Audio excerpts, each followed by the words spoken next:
dessas pessoas que nós conversamos que me parecem interessantes. Eles falam em três coisas. A primeira, então, que eles abordam é a questão da demarcação física do que está sendo monitorado. Isso se aplica em fixa, tá? Em móvel não. A segunda, assim, eu não vou comprar a discussão, porque não é a minha área de especialidade, né? Agora, o fato de só se aplicar a fixa, e aí eu volto a dizer, nós tivemos a discussão, e aí olha como é que então há um equívoco da condição das coisas na hora de comprar, né?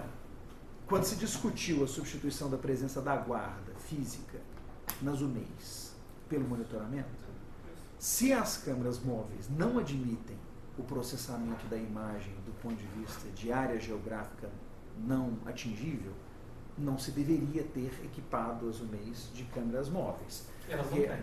Por exemplo, então nessas é possível fazer. Na verdade, nem as escolas, nem as UNEIs, eu não vou dizer todas, mas elas não têm equipamento de monitoramento hoje.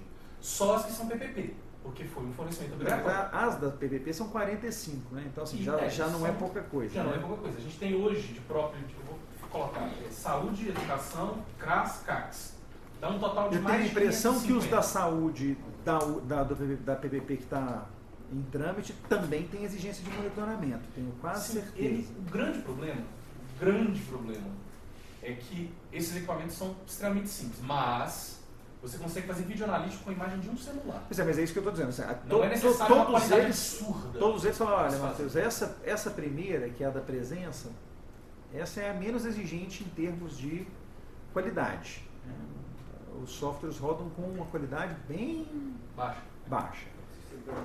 Agora, porque na verdade o objetivo não é saber dessas, não é saber quem entrou, é só saber se alguém entrou. Né? Então essa foi uma primeira abordagem que me pareceu interessante. Agora, eu fui conversar com essas empresas atrás das outras duas tecnologias que eles apresentaram. E aí eu vi elas em aplicação em várias situações diferentes. E aí nisso foi unânime. A fala foi: o grau de funcionalidade desses equipamentos, dessas soluções, ela varia de acordo com a posição da câmera e a qualidade da câmera, mas tirando as câmeras analógicas, não há câmeras em que essas soluções sejam inviáveis. Elas são sempre viáveis, que eu vou falar a partir de agora, a depender, obviamente, o grau de qualidade da informação que você vai ter. E aí eu estou falando, gente, de uma coisa que eu já tinha visto em Gramado, foi por isso que eu comecei a correr atrás disso.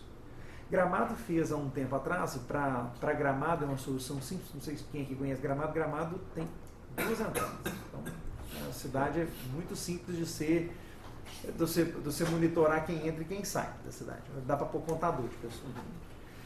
E eu percebi que Gramado já há algum tempo tinha feito o que eles chamam de portal de segurança, que é um negócio que já se expandiu bastante, porque Gramado foi a primeira lá atrás. Para o monitoramento dos veículos. Então o veículo entra, e aquilo que você tinha falado sobre a fiscalização das vagas, né? Ele entra na base do Detran e já falou: esse carro é roubado, esse carro está com o IPVA atrasado, esse carro está sem documento, esse carro está com multa vencida. Isso não é novo. Não, essa tecnologia, Gramado mesmo tem isso há quase 10 anos, rodando na cidade. Então, assim, novo não é, porque Gramado não foi a primeira do mundo. Mas a minha pergunta para esse pessoal foi só se a gente poderia pegar a imagem que a gente tem, seja ela qual for, e tentar dar esse tipo de aplicação. Eles falaram: Matheus, e aí nós fizemos algumas análises com relação às imagens que são processadas hoje pelo COP. Nós temos o problema do controle das câmeras, que a gente conhece, nós temos o problema da baixa qualidade de algumas câmeras da BH Trans, como eu já falei. Mas a conclusão de quase todos eles é que existem algumas câmeras localizadas em alguns pontos da cidade que poderiam muito facilmente fazer a leitura de todas não é a câmera que faz, né? O software poderia fazer a leitura da imagem para processar todas as placas de carro que transitam por aquelas áreas. Uma coisa que parece de menor importância, se você considerar que Belo Horizonte continua sendo uma cidade muito perigosa, eu fico me perguntando, assim, a gente não conseguiu avançar na direção desse software. Né? A PM podia fazer, né? Porque afinal de contas esse é problema dela. Também não fiz. Já fizemos, Matheus, só perdão de corrigir. Claro. É importante você ter as informações. Na verdade, essa reunião foi uma grata surpresa. Os sistemas, por exemplo, os mais novos, os mais recentes, eles usam uma tecnologia HDTV, a câmera móvel. E se você passar na Pedro I, na José Cândido da Silveira, no Barreiro, na Sinfrônio Brochado, você vai ver na câmera de monitoramento da PM, que é aquele padrão que tem aquele braço, existem vários pardais em cima. Na primeira, vindo do aeroporto, todo mundo vê. Aquilo não é radar, aquilo é um OCR. Ela lê as placas. Nós testamos, no ato do aceite do processo, a empresa que implantou, foi um consórcio, testou e foi aprovado. Só que existe um grande problema. A Polícia Militar não consegue conectar na base do Detran. Porque o Detran quer vender a base dele, ele não quer dar. É a mesma coisa com o CERPA, que tem as bases dos rostos, que é outra. Agora eu vou mais além. Você não precisa gastar um centavo, um único centavo, instalando câmera em lugar nenhum de Belo Horizonte para você ver as placas dos carros que passam nos entroncamentos, as principais corredores de Belo Horizonte. Sabe por quê? Toda câmera de radar, não são todas, porque os consórcios são diferentes, tá? Mas a maioria delas, que estão nos corredores, já possuem o OCR. E elas não fazem a leitura. Mas elas só grifam, só destacam as câmeras que avançaram o sinal ou que fugiram do padrão que tem um checkbox lá. Ou seja, avançou o padrão? Fotografa. Limite de velocidade? Né? Ultrapassou o limite? Fotografa. Ou passou nessa faixa aqui, que ele calculou com distância de eixo, peso, massa metálica, enfim. Não vou entrar nesse mérito. Mas eles já fazem isso. Agora, existe um problema. Eu nem tinha lembrado das câmeras de radar.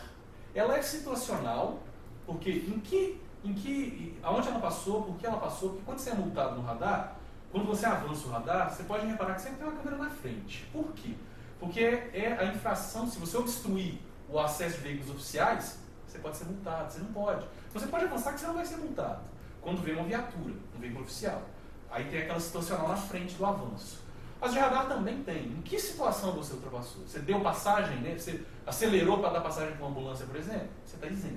Enfim, essas questões. Boa parte desses radares, eu não vou dizer todos, mas boa parte, tem a capacidade de leitura. O que a prefeitura tem que fazer?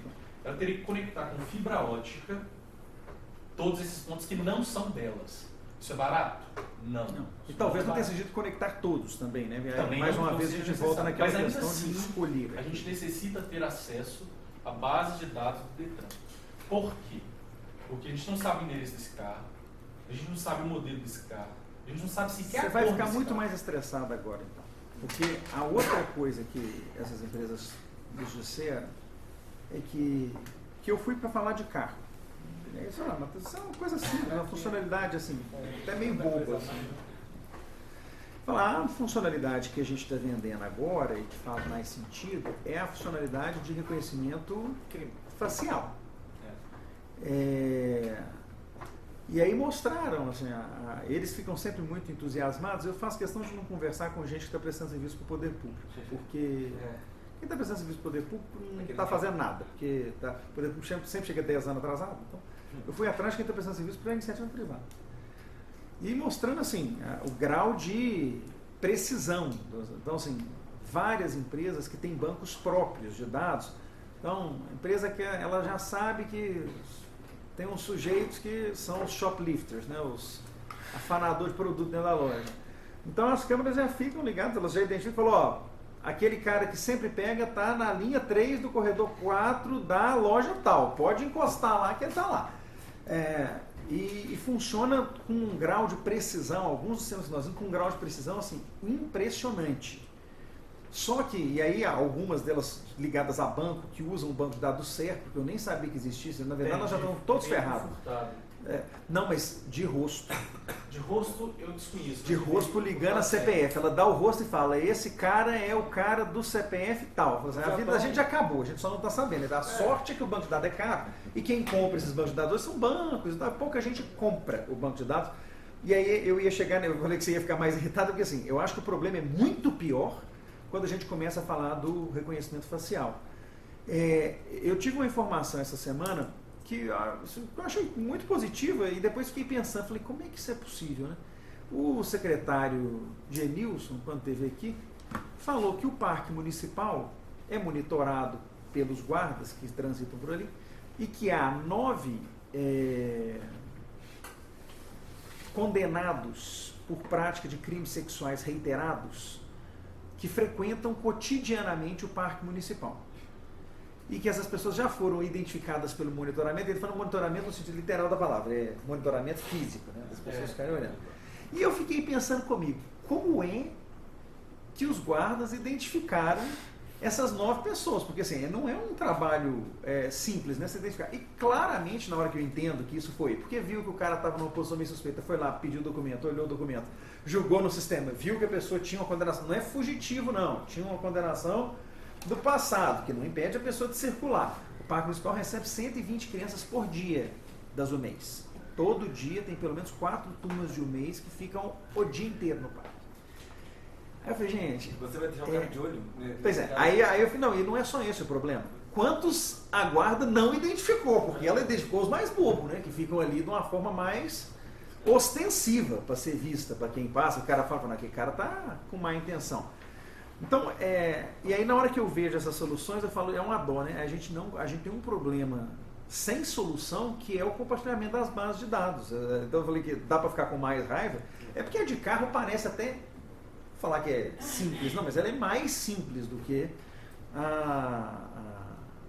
a facial. Mas eu estou muito incomodado porque eu não vejo como é que nós vamos sobreviver numa cidade que está cada dia mais complexa se a gente não começar a ter esse tipo de apoio. E aí, o que eu queria começar a discutir de encaminhamento para a gente?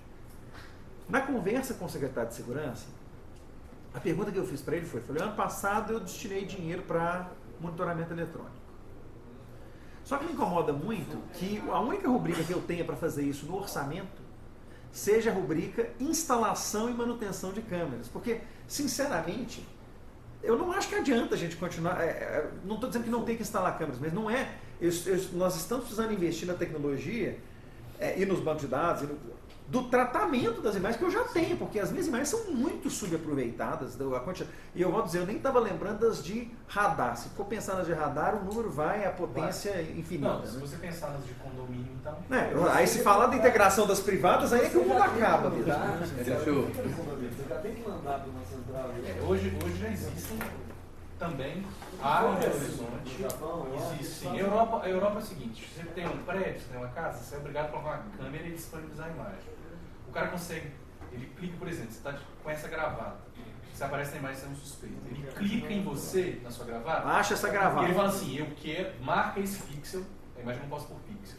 Existe um algoritmo que marca a sua gravata, o padrão de pixel da sua gravata, todas as câmeras que você passou na rua, ele vai pegar um banco de dados de cada um.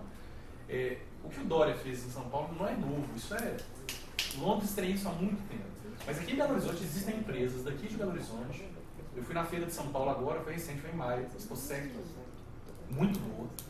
Existem empresas de Belo Horizonte, meninos de Belo Horizonte, bons, muito bons, que já estão com plataformas de compartilhamento colaborativas de segurança, onde o CNPJ paga pela disponibilização das imagens e a pessoa física não, ou seja, se for um condomínio, paga, porque tem o CNPJ. Mas se for uma casa de uma vovozinha, um bairrozinho que é só de casa, não. Se for uma loja, paga. Se for... E assim vai. E você só tem que ter um acesso à internet, e colocar sua câmera na internet. E tem um padrãozinho que eles colocam lá de fabricante, que é uma câmerazinha, não estou fazendo propaganda para ninguém, mas Intelbras, marca de telefone, aquela que todo mundo vê aí, essas branquinhas. Isso foi a outra coisa que a maioria das pessoas falou pra gente. Você falou, Matheus, é verdade?